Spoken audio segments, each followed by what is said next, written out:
കോൺഗ്രസ് പ്രക്ഷോഭത്തിലേക്ക്. എടവനക്കാട് നായിരമ്പലം തീരത്ത് ഇനിയും ഒരു കടലാക്രമണം ഉണ്ടാകാതിരിക്കാൻ ടെട്രോപാഡ് കടൽ ഭിത്തി ഉടൻ നിർമ്മിക്കുക എന്ന ആവശ്യവുമായി നായിരമ്പലം വില്ലേജ് ഓഫീസിലേക്ക് പള്ളിപ്പുറം ബ്ലോക്ക് കോൺഗ്രസ് കമ്മിറ്റിയുടെ നേതൃത്വത്തിൽ മാർച്ചും ധർണയും സംഘടിപ്പിച്ചു. This news brought to you by ആണിഹാരി. എത്ര പഴകിയ ആണിരോഗവും നിശേഷം മാറ്റി സുഖപ്പെടുത്തുന്നു. നടക്കൂ, സുഖമായി നടക്കൂ.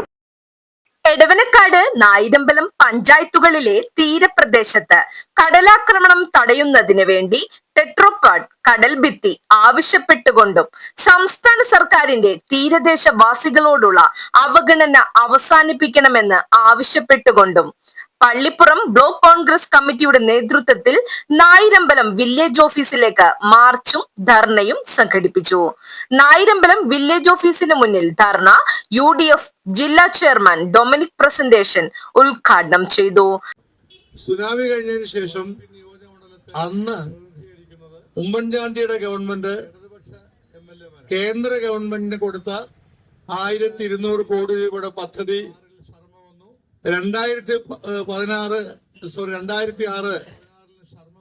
ഫെബ്രുവരിയിൽ പാസ്സായെങ്കിലും പിന്നീട് ഗവൺമെന്റ് മാറി. പിന്നീട് വന്ന ഗവൺമെന്റ് ഇടതുപക്ഷ ഗവൺമെന്റാണ്. ശർമ്മയായിരുന്നു മന്ത്രി. ആ 1200 കോടി രൂപയിൽ അന്ന് സുനാമിക്ക് വിധേയമായ എടവനക്കാടും നായിരമ്പലവും ചെല്ലാനും ഒപ്പമുള്ള പഞ്ചായത്തുകളിൽ കടൽ ഭിത്തി നിർമ്മാണത്തിലുള്ള പ്രൊവിഷൻ ഉണ്ടായിരുന്നു. Pallippuram block Congress president AG Sahadevan അധ്യക്ഷത വഹിച്ചു. TA ജോസഫ് സ്വാഗതം പറഞ്ഞു. MG Tomy, TG Vijayan, TA Levan, Augustine Mandoth, CR Sunil, Treesa Cleetus, KM Prasoon തുടങ്ങിയവർ സംസാരിച്ചു.